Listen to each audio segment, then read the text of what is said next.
Well, hi, Crystal.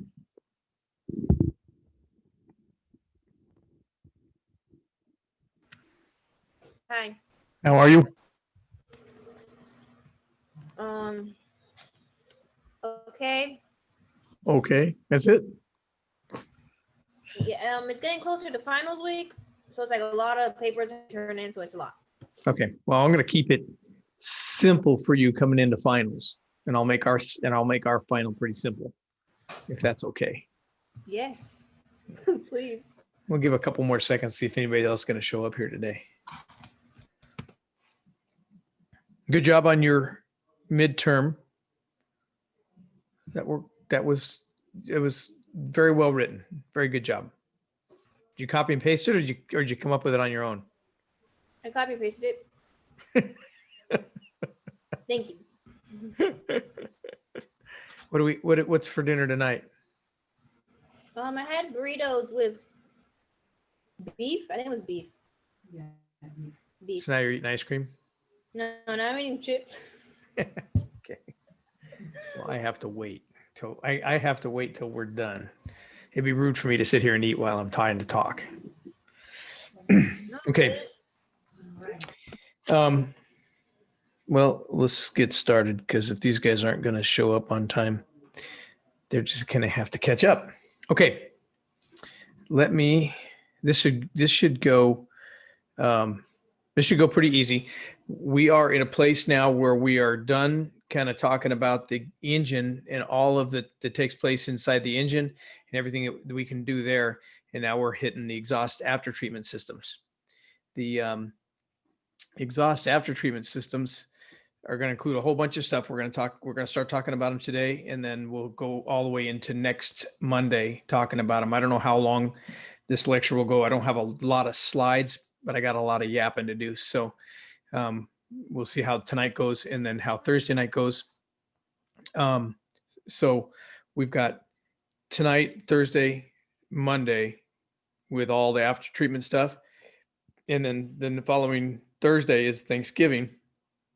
And then we have the week 8, which is we're going to get into some OBD2 stuff, computer stuff on Tuesday, and then Thursday's a final. So we're almost done here. So I'll keep it all pretty simple for you, so that how many other finals do you have? I have 4. Are they writing ones or just tests? I have 2 that are written. The other ones are actual tests. Are they at Cuimaca or are they up at Mesa? They're at Miramar. Miramar. Yeah, they moved our lectures to online. Oh, I'm so sorry. Because of the third lockdown today. Yeah. Because we were never online. Really? Our labs were in person, but now because of that lockdown, our lectures are online, but our labs are still in person. It doesn't make sense because might as well just finish the semester. All right. Do we have 2 weeks left? Whatever. I know. Whatever. All right. Let me share the screen with you. We'll come here. We got this one here. We got to come here. Okay. So after treatment systems. So the exhaust system is kind of a funny thing in the fact that exhausts were always just an afterthought. They were, you had some design characteristics to be able to, effectively carry the exhaust out back. There's some size restrictions. If they're too big, they don't draft. If they're too small, they're restrictive. They're, but for the most part, the diesel exhaust has been left alone. We started messing with gas exhaust back in 1974. They put the catalytic converters on them and stuff, but diesels were pretty much left alone until we got to probably 2000. We'll talk about that in a minute, but probably 1994 was when we finally put anything on our exhaust. But the things that make diesel exhaust unique compared to gas engines is the fact that diesel exhausts are run in an oxygen-rich environment. In other words, because it's just a big giant air pump and the cylinders run oxygen-rich, we have lots of air and oxygen available to us coming out of the combustion chamber, and that gets into the exhaust, as compared to a gas engine where there's, I think it's only 2%. I think we end up with like 2% oxygen coming out the tailpipe. So, and that, I could be wrong on that, but I think it's pretty close to that. That's a challenge in and of itself, because there's too much oxygen to treat it the same way as we do a gas engine, and it's also cooler. Diesel exhaust is cooler until we really start pouring the coals to it.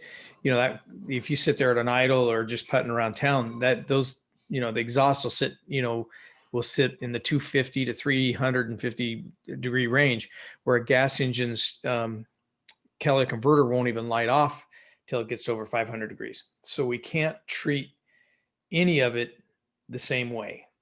So we're kind of, okay, what are we going to do with it? So in a nutshell, what's being produced out of a diesel exhaust is hydrocarbons, carbon monoxide, CO2, lots of CO2, lots of oxygen, which I didn't put in there, water, H2O, and then NOx, which is the ones what we really care about is NO, which is, we talked about last week with EGRs, nitrogen monoxide or nitrous oxide, and nitrogen dioxide.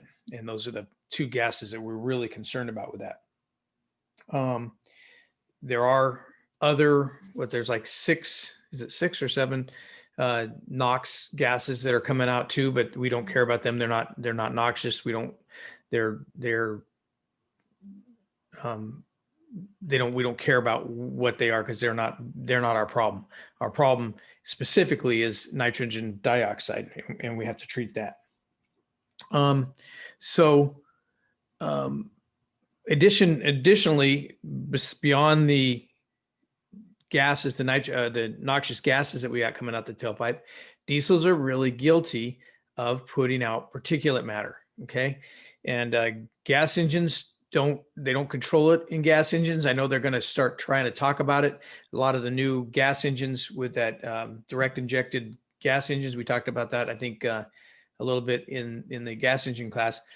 But with direct injected injectors, we end up with particulate matter in the tailpipe. If you went to a tailpipe of a modern gas engine, and put a white, paper towel back there and just ran it against it, you get all kinds of, it would turn the paper towel black, because there's a lot of particulate matter in there.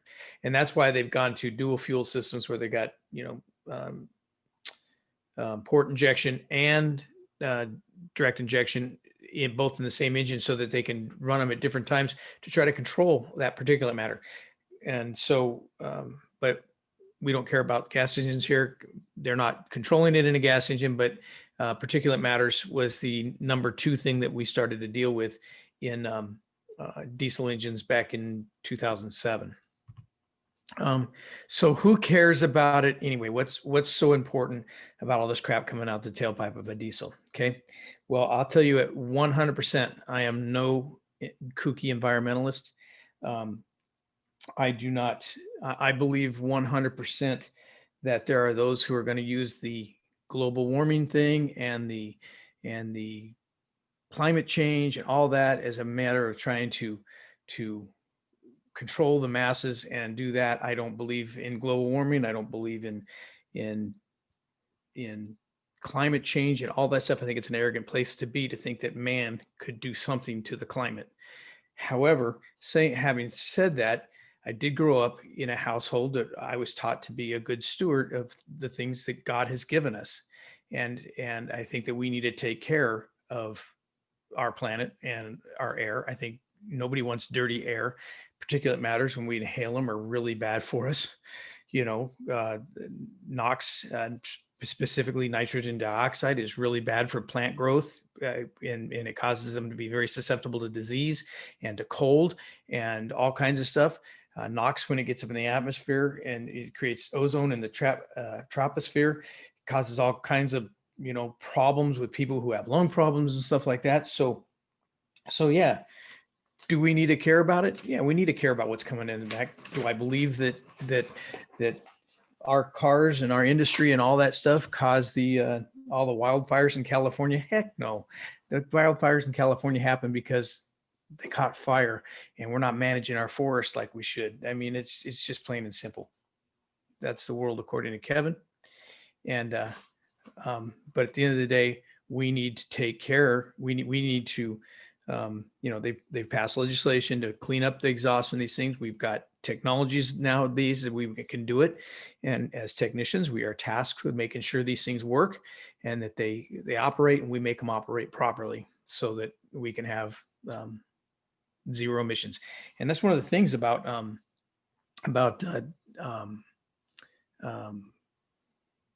diesel engines today they're cleaner than gas engines. I mean, there's virtually nothing coming out that tailpipe except for water and CO2. Of course, they're going to say, if you listen to all the climate changers, it's the CO2 gases that are causing all our problems, but we're exhaling CO2 and the plants live off of CO2 but whatever.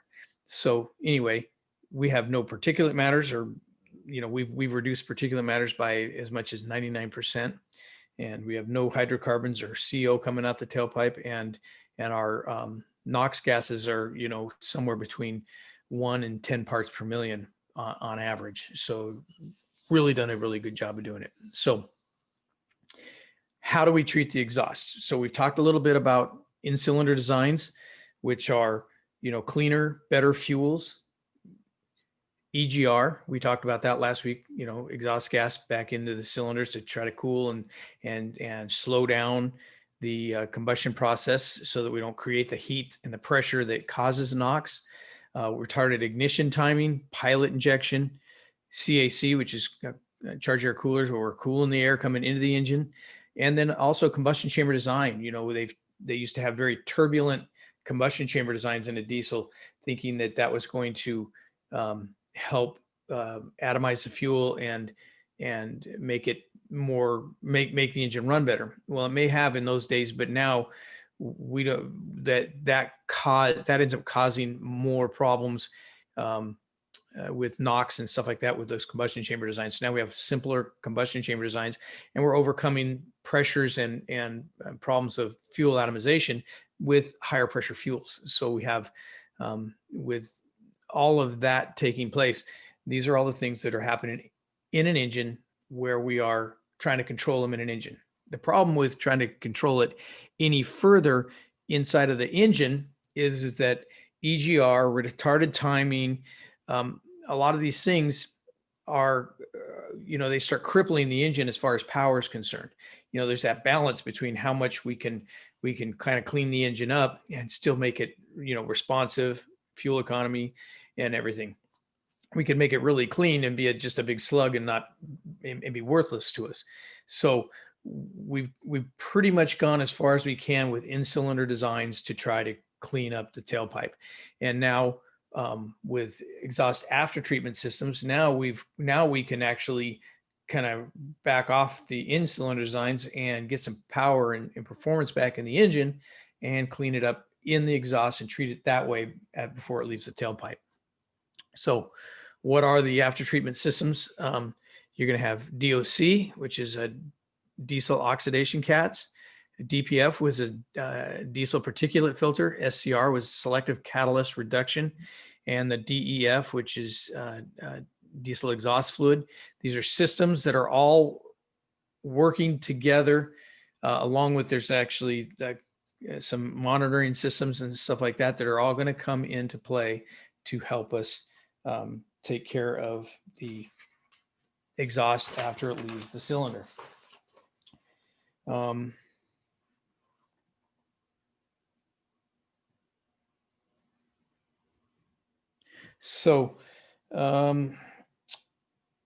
Over the years, they've added legislation making it necessary to develop new strategies, new systems to try to clean up the once smoky exhaust. If you went back to probably 1993 was our last indirect injected diesel. And those things, man, they were sluggish, they stunk, they smoked, they leaked, they did everything. They did everything that a diesel was supposed to do. In fact, the joke always has been, if it ain't leaking, it ain't running, and if it ain't smoking, it ain't running, and that kind of thing. But with the introduction of catalytic converters, or, the DOC on these things, it really eliminated a lot of the smoke that went out the tailpipe, and a lot of that smell, that you're too young to really be around much of it. But if you went back 20 years ago, you knew a diesel was running because it smelled. It really smelled. The new ones, they don't stink at all. It's kind of interesting. In fact, if you smell any exhaust on a new one, you have an exhaust leak and you got a problem. So anyway, so DOC, which is the diesel oxidation catalyst, it was introduced in 1994 along with lots of in-cylinder strategies. That was our first DI diesel. That was the first Huey engine, that 1994.5 engine, and it had the Huey injector. It had combustion chamber designs. It had a turbocharger, but it did not have a charge air cooler. But so there was lots of in-cylinder strategies, and the exhaust was put on it and that kind of thing. But it wasn't until 1999 that we introduced the charge air cooler that was added to help cool down combustion chambers in an attempt to try to reduce NOx. But it wasn't until 2003 that EGR was introduced, and that would have been on the first 6-liter that came out. And then in January of 2007, this is where we start to get into the exhaust system itself. The diesel particulate filter was introduced, and that was the 2008 model year. And just for your benefit, for your information, we introduced the 2008 truck in January of 2007. So that meant the 2008 model year truck had a production date from January of 2007 all the way up to about June or July of 2008. So it had a year and over a half of production. Okay. Then in January of 2010, we introduced the SCR and the DEF systems for the 2011 model year, which meant that we started building 2011s in January of 2010. So that meant the 2010 only had a production of probably August, September, October, November, and December. So maybe 5 months of production on that vehicle, whereas the 2008 model year had probably 17 or 18 months of production. So there are a million 2008 trucks out there and not very many 2010s. Just for your information. The other thing that was an interesting thing, and I think I mentioned it earlier in the class, that in 2007, January 2007, when we introduced the 2008 truck, that for every truck that we built that was legal for that after January, if we built it before January, if we built them in December, if we, I don't know the numbers, but if we built 1,000 trucks before January, in December, we could build 1,000 trucks after January 7 that didn't comply with those regulations. So that's how we were able to keep the 6-liter diesel in the Econoline vans all the way up to 2010 model year. We had produced enough 2008 model year before January of 2007. So we probably started production on them, in November or something like that. We just built a gazaggle of them before that, and they just built credits up for the other. So it's all a credit money game. It isn't really about them caring about the environment so much as who's getting their palm greased or something. But anyway, that's the world according to Kevin. So anyway, and then in 2017 was the next big jump we had in emissions. We didn't add necessarily any systems outside of a few. I think we already had them in place, some monitoring systems, but we cranked up the the efficiency, and we reduced the numbers. They were required to reduce the numbers from the exhaust, what am I trying to say here? We reduced the emission output by 90% from the 2016 model year. In other words, we radically squeezed down, what the emissions could be coming out of those exhaust pipes. So 2017 through 2020, they're really, really clean coming out the pipe. And it doesn't mean they're really any cleaner than the earlier ones, but we are monitoring them way tighter. So if there's, any kind of little problem, we got monitors all over these things that are a real issue. And to be quite honest with you, this whole exhaust after treatment system is probably the bane of everybody's existence, because they're complicated. They're simple in their thought process, but they're complicated in how they do it. And their monitoring system is really, really sensitive. It's very difficult to find out what's going on. And then it's difficult to, once we fix it, we need to make sure that it's fixed. And sometimes it can be very difficult. We drove a vehicle pert near 1,000 miles. And then the customer came and took it from us because he was tired of us driving it and us not being able to verify the repair. And he's driven it. He just came into the shop just for me to check and see if it had cleared a monitor, and he had driven it another 3,000 miles, and it still has not verified its repair, because the system itself has the ability to verify its repair. So, just very cantankerous, difficult to come together with. However, I did one yesterday that the same exact kind of situation, and we were able to make a repair, set a code, make another repair, and drive it. 3 times we drove it, and we're able to verify either verify that it wasn't fixed or verify that it was fixed, all in a 10-mile road test. So you just don't know how these things are going to go. So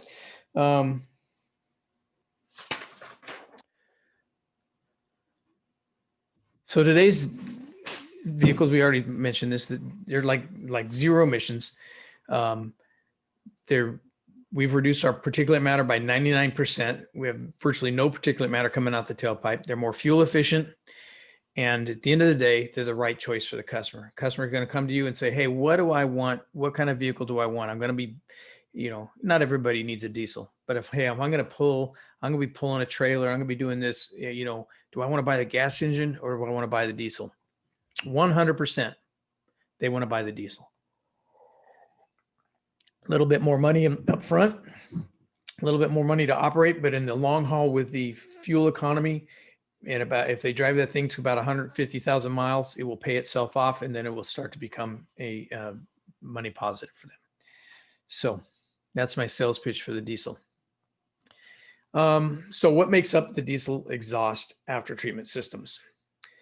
We've already talked about the DOC. That's the diesel oxidation catalyst, the diesel particulate filter, selective catalyst reduction, the diesel exhaust fluid, the OBD system, which was the onboard diagnostic system. We have NOx, which is a NOx sensors, which is a monitoring system, and now we have particulate matter monitoring systems, where we actually have sensors in the exhaust that monitor particulate matter coming out the tailpipe to make sure that we don't have any issues.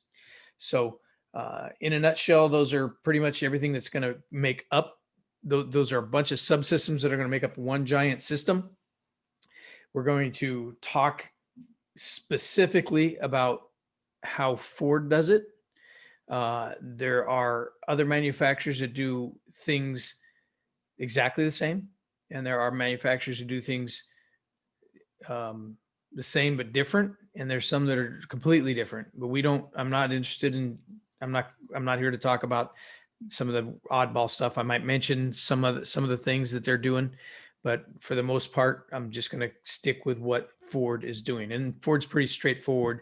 The Transit's got a few little weird things in it, but overall, ours are pretty straightforward. So let's talk about the diesel oxidation catalysts first.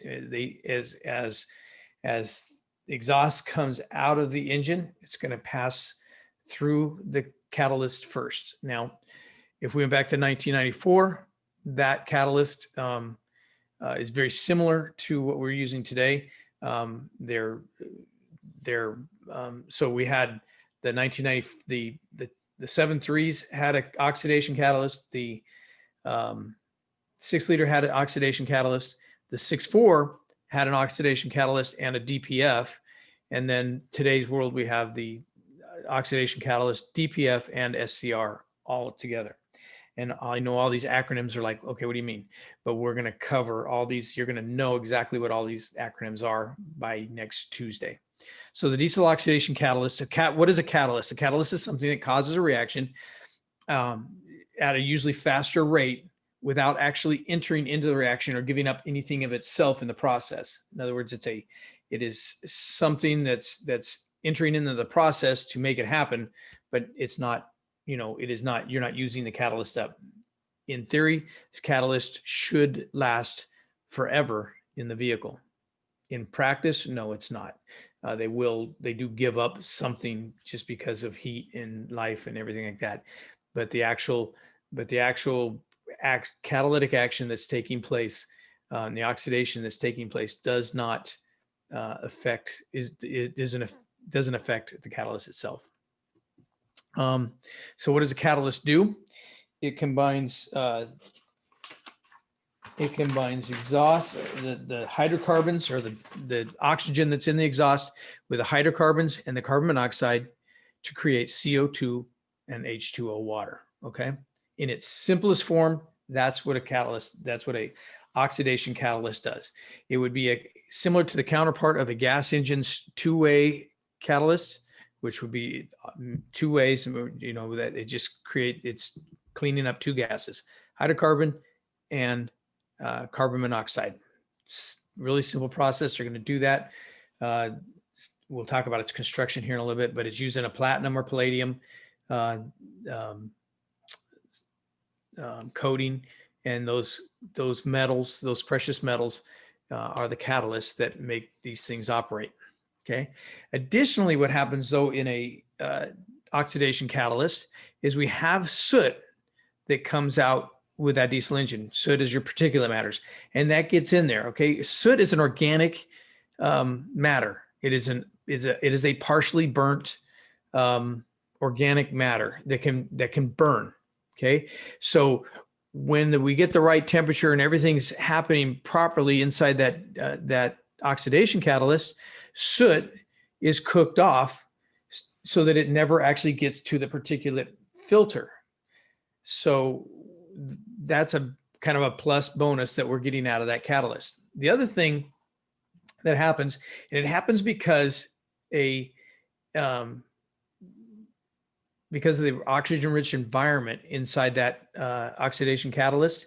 One of the things that in a gas engine, we can't, if we have oxygen in the catalytic converters of a gas engine, it doesn't work to try to get the NOx out, because we're trying to strip oxygen off the nitrogen, not put it on.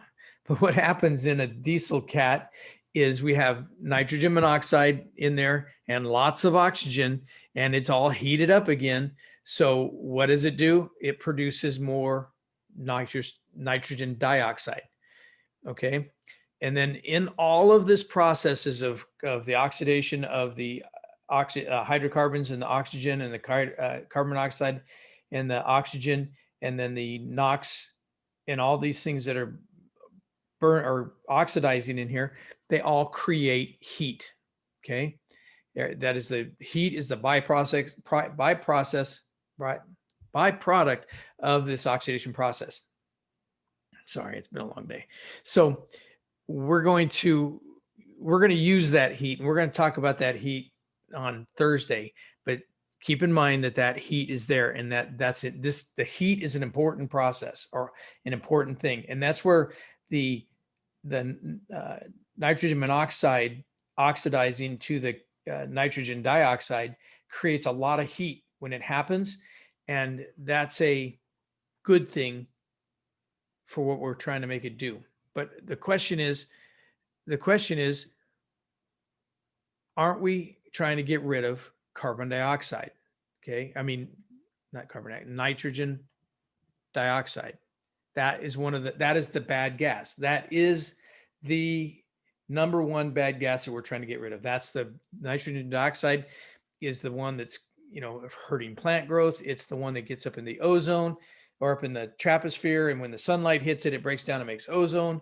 It's the reddish brown stuff that we see. It's called smog. It is the number one bad thing. Yet we're producing it in this catalytic converter. It's like, what are we doing? Well, I think it's an inevitable process in here because of the heat and the oxygen and everything that's there. But we're going to treat it on the backside. Okay, we have the SCR is going to treat this NOx, and so we're ultimately going to make sure that we don't have any NOx going out the tailpipe of this thing. So, and when at the end of the day, I don't know. They don't publish how much NO2 is actually produced in the catalytic converter. We just know that it actually happens. So how is as a catalytic converter made? Catalytic converters are made exactly the same, whether they're in a gas engine, diesel, or whatever. And it's just an extruded ceramic substrate. So you're going to have some kind of a stainless steel housing that's just going to sit in a big giant can of some sort. And this stuff here is just a ceramic. I don't know if you read the book, read the stuff in your module. There's like 3 or 4 different kinds of fancy long letter word names of ceramics that they're using to make this out of, that are strong. They need to be able to withstand heat and impact and everything so that they don't crack or anything like that. But it is nothing more than an extruded honeycomb. And they just make this, and it's just a whole bunch of tubes. This is called a flow through design. In other words, the exhaust flows through it. Not all, but some of these substrates are mixed with a product called zeolite, which is a mineral, a whole group of minerals. I think they synthetically make it, but it is there's a picture of one of the kinds of zeolites, and what it is it's a super uneven kind of crystally, like what diatomaceous earth is in a swimming pool. The white powder they put in a swimming pool filter. Anyway, it's a filter. It's a uneven, rough surfaced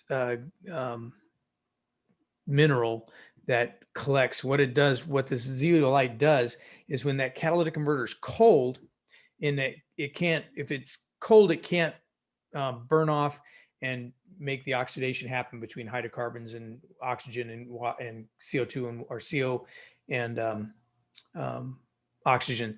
So what happens is this is really good at absorbing those hydrocarbons, okay, and all those noxious gases. They get trapped inside this exhaust until it heats up, and once it heats up, then it releases those gases, and then they can be converted and oxidized and changed. Okay. So back to the construction of this thing. So you have this ceramic substrate in here, and it's a flow through design. I got a picture of what I mean by flow through in here in a second. But then they're going to take platinum or palladium or any other, depending on the kind of catalyst that it is. Some of them are iron. They use an iron and copper, whatever the gas is they're trying to change. They make it into a slurry in a wash coat, and then they basically wash that over that ceramic substrate. So all the surfaces in here are covered in a platinum wash coat. Okay. So now you have all that surface area as the exhaust passes through all those little holes, depending on how long that thing is. I mean, you can have some of those things are, a foot long, and you have all that exhaust and all that surface area to come in contact with those gases. Okay. And as that thing heats up, those gases react with the catalyst, and then they change. That's what changes the hydrocarbons, and it causes the oxygen and the hydrocarbons to, I don't know, I'm not a chemist. They blend together or they oxidize, and it turns the hydrocarbons into H2O. Okay, so instead of being HC, it turns into H, a hydrocarbon, and two oxygen particles, and it turns into water. Okay, so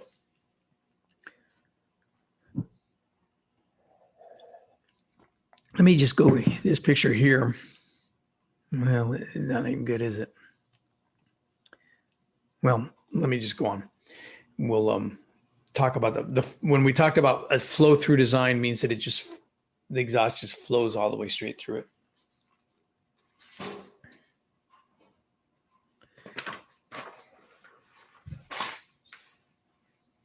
Talked about that. So the catalyst itself will, like I said, in a gas engine, it doesn't start oxidizing. We call it lighting off. The cat doesn't light off till it gets about 500 plus degrees. Well, that doesn't work in a diesel. So they've changed the design and how these things operate based on the substrate, whatever the coatings they put on them. And these things actually will light off at about 250. They start to light off, and they really become very effective at around 360 is where they really become super effective, and then on up. So they will work in a much cooler environment than a gas engine. And that's what makes them unique over a gas engine. And that zeolite substrate that's in there, that's the other thing that makes it so that you can have a cool engine. We can have clean exhaust through a cooler engine, because that means that zeolite's gonna trap all those emissions when the engine's cool, and then release them once it starts getting hotter to be able to clean them up. So we have we have a much broader area of a exhaust that's clean. Think about a gas engine. That cat doesn't light off till 500 degrees. Everything that's coming out of that exhaust is untreated until that catalytic converter lights off. So that's why in a gas engine, they do everything they can to get that catalytic converter to light off as fast as possible, because they want to stop the emissions from happening when it's cold. Okay, so that is the catalytic converters. We're going to talk about the heat that's generated from the catalytic converters and what we use it for. On Thursday, we'll get more into that, but that's what's going on with the catalytic converter. Do you have any questions about the catalytic converter before we move on? Does it all make sense? I mean, it's just a chemical reactions. All right, so now we move into diesel particulate filters. We were pretty much smokeless in 1998 with just all the advances that we've done with in-cylinder designs, the HUE injectors with catalytic converters. I mean, it was really had done well. But particulate matters were still a problem. Even if you can't see it, coming out the tailpipe, it's still coming out the tailpipe. Okay. And you'd always be able to go to a diesel exhaust pipe and just take your finger and it would turn black. And it's just, well, if it's turning black on your finger, you're sucking it into your lungs. Okay.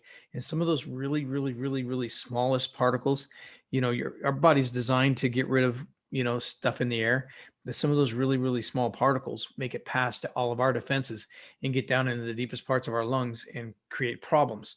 So, they really wanted to get these things cleaned up. So that's when in January 2007, all diesels had to be equipped, except for the ones that had credits against them. But all the rest of them had to have a DPF on them. Okay, so what is a diesel particulate filter? Well, it's nothing more than a filter in its simplest form. All the exhaust gases have to pass through a filter. And then we filter out all the particulate matter before it gets to the tailpipe. I mean, it's really not a very complicated thing. It's pretty simple. it gets complicated in the fact that a filter, what happens to a filter? They plug up. So that's the challenge that we run into with a particulate filters is what do we do with them after they plug up? How do we deal? What is it that we deal with them? What is it we do to deal with them? Okay, so this is a picture of a 6.4 DPF. This is the first DPF that Ford ever built, and we used that for the 2004, 2008, 9, and 10 model year. It's pretty big, and it is a wall flow DPF. And what in the world does wall flow mean? Well, let's find out. So here's a picture of a 6.7 exhaust system. They somehow, for some reason, they decided to put it all in one gigantic unit. This particular 6.4 would have in front of it a diesel oxidation cat that would sit in front of it. Then the exhaust flow would flow through that. But you could unbolt the two, and you could buy them separately. This thing here is all one unit. You have a oxidation catalyst in the center here in the front. This is your DPF is going to be right here. Then you got an injector for your exhaust fluid, and then a catalyst back here, which is your SCR, and that is in the back. All one gigantic unit. And some of these are over $4,000. Yeah, I had one the other day.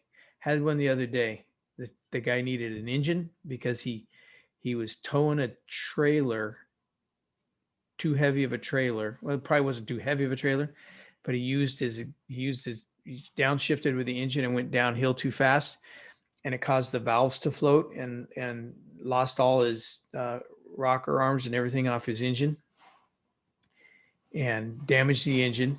So it needed an engine, but in the process of that happening and continuing to drive it, he hurt the exhaust here and he cracked, and we're going to talk about cracked exhaust, but he cracked it. So between the engine and his exhaust system and all the diagnostics, he was at almost $26,000. Yeah, he towed it out. He said, I ain't spending that. But yeah, these are expensive. So they're, so it's important that we keep the engines running properly so they don't hurt these things. But it's also important that we diagnose them properly because it's, if we diagnose this thing wrong, it's one thing if, we diagnose it wrong and it's warranty and Ford's got to eat it. It's not good, but it's one thing. But imagine selling this to a customer for $4,000 and then finding out you were wrong. Yeah, I'd like to have that conversation.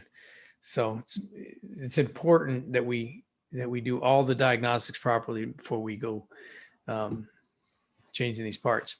So all the exhaust must pass through the filter and collect all or most, 99% of all the particulate matter before it reaches the tailpipe. So that's it in a nutshell. It's all that happens. Now, this is what we call a wall flow design. Okay. So let's just say, let me move this down here. So in a flow through design, see these little green caps at the end down here? They wouldn't be here. And the exhaust would come in one side, it'd just flow all the way through. Okay. And that would be a flow through catalyst. You'd have catalyst material along the edges here, and the exhaust would flow through here, and it would react with the catalyst in here, and it'd just flow right on through. Well, in a wall flow design, and this is a filter, you're going to have every other tube is going to be plugged. Okay, plugged at one end and not the other. So air can flow here, but it can't get out. So it has to flow through the ceramic substrate, which is a porous material. And then it flows to this tube up here, which is closed at this end, but open at this end, and it flows there. So it can either go up or down or to the sides. It can go to any of four sides around it. Okay. And that is called a wall flow design. And all your particulate matter gets trapped into these tubes on this side, and everything on this side should come out perfectly clean. No particulates. So this substrate is designed, whatever the ceramics that they're making this out of, it's designed and has is porous to a certain micron level to be able to flow exhaust through, and they're relatively non-restrictive when they're clean. But they'll, as soot happens, they start to plug up. So the soot that's that gets trapped in here is relatively light. A liter of soot weighs just over a pound, as opposed to if it was a liquid, it would be, a liter would be 6 pounds, something like that. So it's relatively light comparatively. So you have this light, it's kind of like, you ever been around a fireplace and the fire, after it's burnt, and if you had to go inside and kind of clean it out, and the soot that's on the walls of it, that's what we're getting out the tailpipe.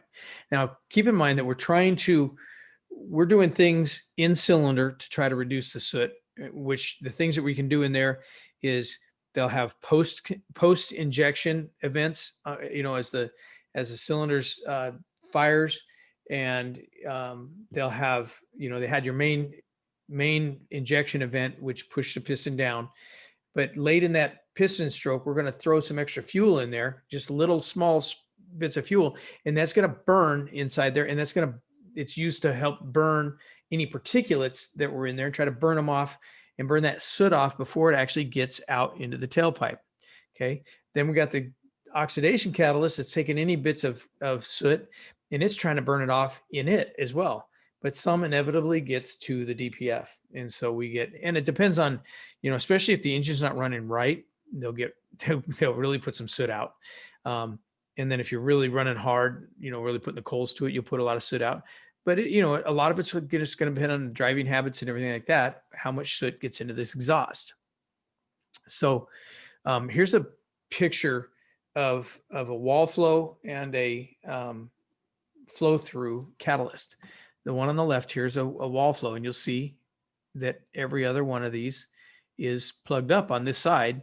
And if you went to the other side, this one here would be open on its side, and so on and so forth. It's going to be the same. It's going to look the same on the other side, only not the same holes, and how they go about doing this, I have no idea, but but they do it. And then the flow through, they all just flow all the way through. Now, when we start talking about the construction of these things, there are some, now let me just back up. The DPF, as a regular DPF, the one that's in the 6.4 and even the one that's in the 6.7, they are just a ceramic substrate. There is nothing, this DPF does not treat the exhaust. It doesn't do anything other than just remove the exhaust, remove the particulate filters, or remove the particulates. There are some manufacturers out there that actually put catalysts in here, so that actually works as a catalyst as well. There are some that kind of make a catalyst and a DPF. They're kind of like one unit kind of thing. The transit, it's DPF and oxidation catalyst are in one can. I've never cut one open to find out if there's two substrates or how exactly they do it. But it's all in one can. It's, probably 8 inches around and, maybe a foot long, and it does its whole thing. And so there's a couple of different ways that are out there that they do it.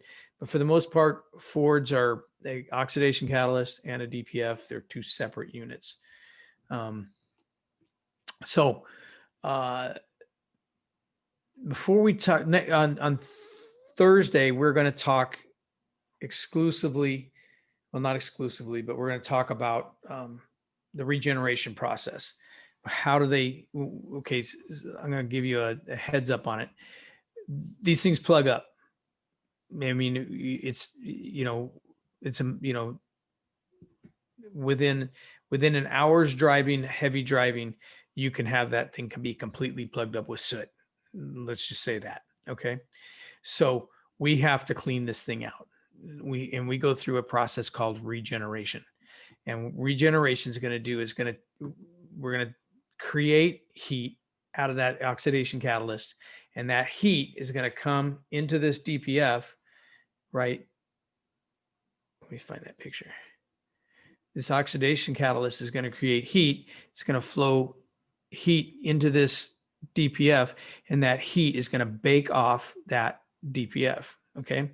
We'll talk about that on Thursday, how there's several different ways we do that. And we're going to talk about how we accomplish that, because that is an area of importance. It is one area that you'll have to do some service work on. There's an area that you need to understand why it's happening, what's happening, be able to explain it to the customers. Why is my fuel mileage poor? Why does this thing keep doing it? What is happening with this thing? So we'll talk about that on Thursday. But right now I want to talk about problems that we can have with them. And it would be called DPF leakage. Okay. We should have zero smoke out the tailpipe. We should have zero soot on the tailpipe. In other words, we walk up to the tailpipe of any vehicle built from January 2007 and later, we should be able to walk up to the tailpipe, stick our finger in it, and have nothing on it. Okay. If we have black smoke or we have soot on there, we have a problem. Okay. And where that problem comes to is the substrate inside of one of these things can crack. And there's a pretty good crack in here. And I'll be honest with you, I've changed, well, I don't know about hundreds, but at least 100 DPFs for leakage. And I have never been able to see the crack. It's always something inside is cracked, but I've never actually seen it on the surface like this. But any kind of fracture in here, whether it's from, if it got impacted, guy was four-wheeling and he impacted it, cracked it, or if they overheat, they can crack, or if you can get coolant or oil damage in here. A biggie is the turbocharger goes bad, oil floods the exhaust, and now you got a oil sitting in the bottom of this thing. And then we go to do a regen and we start heating this stuff up, and you got an uncontrolled fire source going on inside here. It's not good on this thing. So anything that's going to cause this thing to fail will cause this to crack. And if it's got a crack in it, as that exhaust is passing through here, if it's cracked, the exhaust is just going to pass right on through. Okay. And that is a problem. So this is what the exhaust should look like. These are both tips off of a 6.4. You'll see how they're clean here. I mean, that's exactly what it should look like. And here's one with a bad DPF. It's got soot in the tailpipe, and that's a no bueno. Okay. So the other thing I want to point out here is on the 6.4 and the 6.7, see this exhaust design here with these kind of louvers in here. The exhaust on this thing, we're gonna talk about this Thursday, but we can start cranking up to 1,200 degrees exhaust. It's a lot. It's really hot exhaust. Okay, and so you have 1,200 degrees blowing out the side of this thing. It's not. It can be pretty dangerous. So what they do is they've got these designs on here, and what this does is as the exhaust is coming out, it draws in cool air, so that the exhaust that's coming out of this tailpipe isn't coming out at 1,200 degrees.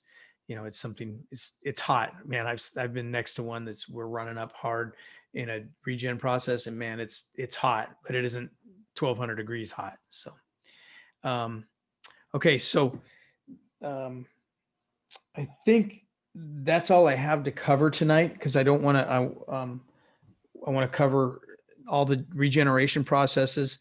On Thursday, we'll talk about all the different kinds of ways we're going to clean that exhaust.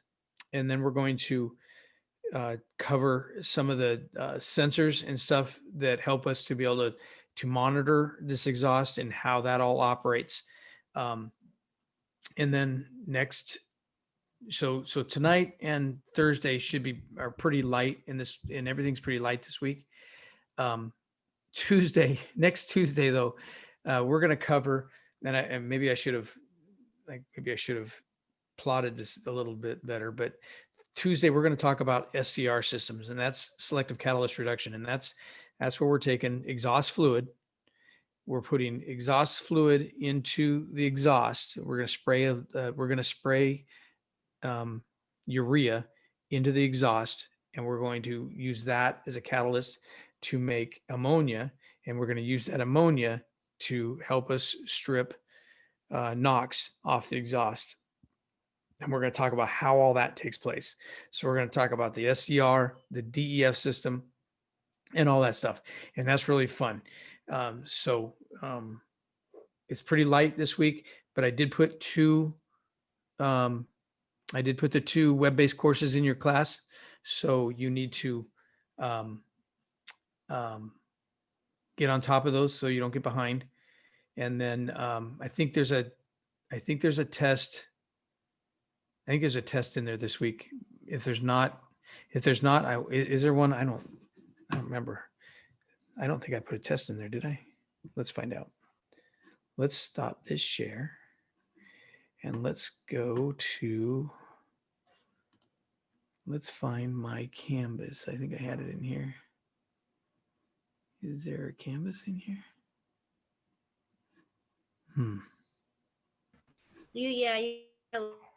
What's that? You put a catalyst quiz? There is a catalyst quiz? Yeah. Okay. It's probably only like 10 questions. It's not very hard. But if I don't have one for next week, I won't put it in there. But if it's there, it's there. So at any rate, I'll keep it pretty light. I'll keep it pretty light to the rest of the semester, and I'll make the final pretty easy. It shouldn't be that big a deal if you guys paying attention and doing the readings. Have you been reading or just been listening to me? Well, both. Yeah, I think the readings have been pretty good. I selected them and put them in there and everything. This week's I think were really good, and I think I really like the SCR stuff and all that. This is pretty fascinating. And next week there's an 8-minute video in there. The girl who really explains the chemistry behind the whole thing is pretty cool. So anyway, I don't have anything else tonight. Do you have any questions? Does it all make sense? Did you have any idea that any of this took place in an exhaust? No. Okay, good. I'm glad that I was able to enlighten you. Okay. Yeah. But yeah, this stuff is pretty cool. And Thursday we'll talk about how we clean all that up and everything. It's actually it's kind of fun. We probably won't be an hour on Thursday, so keep it pretty easy for you so you can get ready for your other finals and stuff. Okay. So if you got nothing else, then I will see you on Thursday. Cool. Thank you. All right. Bye.